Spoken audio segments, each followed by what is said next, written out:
Welcome back to English with Ross. Today we are talking about 5 phrases you should not use in English.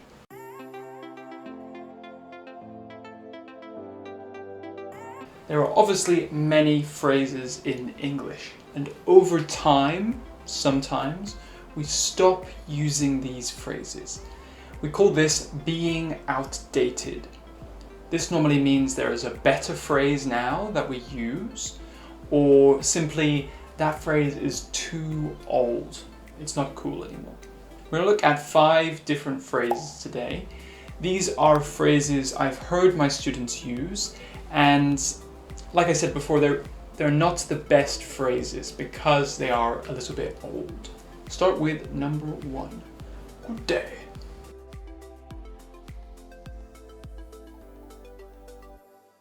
A very typical phrase you may see in old movies, British movies, is good day.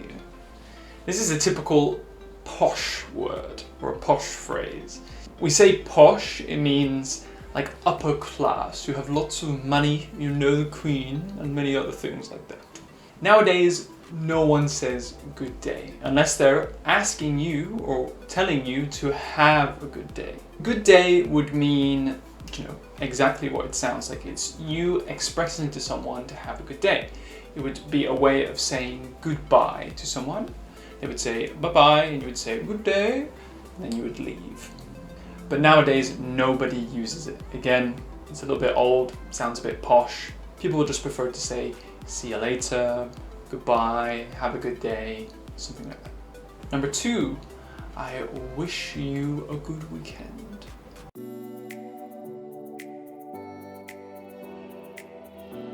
In British English, we don't actually use the word wish very much. We have a few different ways to use it. For example, your mum, if she gets really frustrated, she might say, I wish you would leave me alone, stop bothering me. Or, I wish you would be quiet. But we don't really wish something for someone. And that's because the word wish is a little bit dramatic. When we say wish, it's like dreaming of something to appear, wishing for magic to happen. That's generally the meaning behind wish, which is why we don't use it that often. Again, it's a little bit dramatic. Better words to use would be hope. I hope you have a good weekend. We can use have. Have a good weekend is good as well. You could say it to your friends. Try to avoid using wish too much. We don't use it that often. Number 3, how are you doing?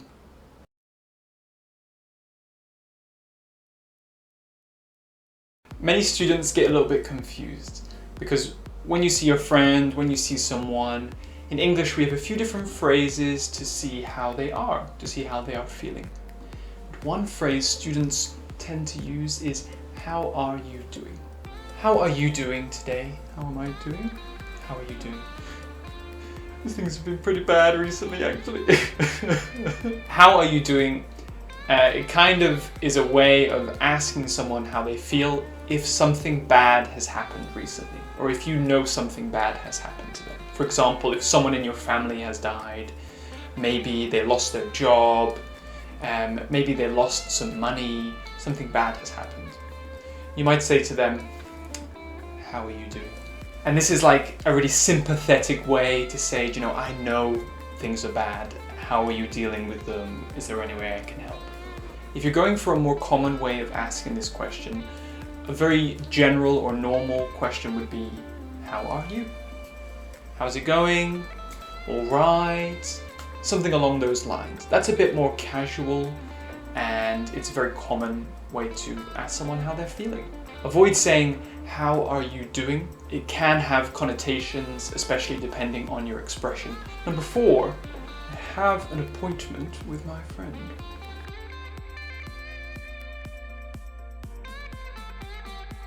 The word appointment, I think, is translated differently in each language. It can mean to arrange to meet someone, but in English, specifically British English, we generally use appointment when we have booked a meeting with a professional. So for example, you might have an appointment with a doctor, with a dentist, or with a training coach at a gym. We don't say, I have an appointment with my friend. Again, like a good day, it's very posh, it's a bit formal, and it kind of makes it seem like you and your friend have some business dealing or you're doing something professional, not just meeting for a beer or a coffee. If you want to say you're going to meet your friend at some point and you have arranged a time together, it's better to say, I'm going to meet my friend. I'm going to meet my friend on Friday for a beer or a coffee. I'm going to my mate's house just to prepare for the weekend. I'm going to do this, or I'm going to meet someone, or I'm going to someone's house. Is a lot more informal, friendly, casual, and it doesn't have any like business or professional connotation. Number 5, we vacationed in the Bahamas.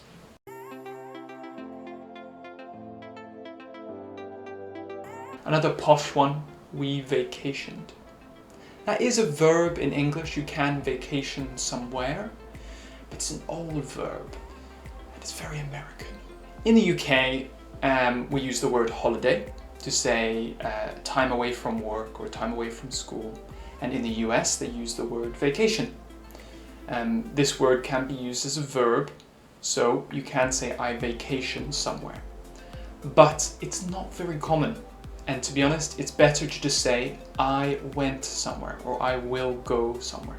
If you live in London, for example, and you say to your friend, I went to Barcelona last week, your friend knows where you live, your friend knows where you're from. And therefore, by saying, we went to Barcelona last week, the idea is, okay, he must have gone on holiday. In the UK, we generally say that because in the summer we have our summer holidays when the children finish school. What did you do for the summer? Oh, we went to the Lake District and we camped and we did lots of hiking. It's the same as saying we vacationed in the Lake District, but it doesn't use that verb, that old verb that we don't really need. So instead of saying we vacationed somewhere, just say we went somewhere. It's much better.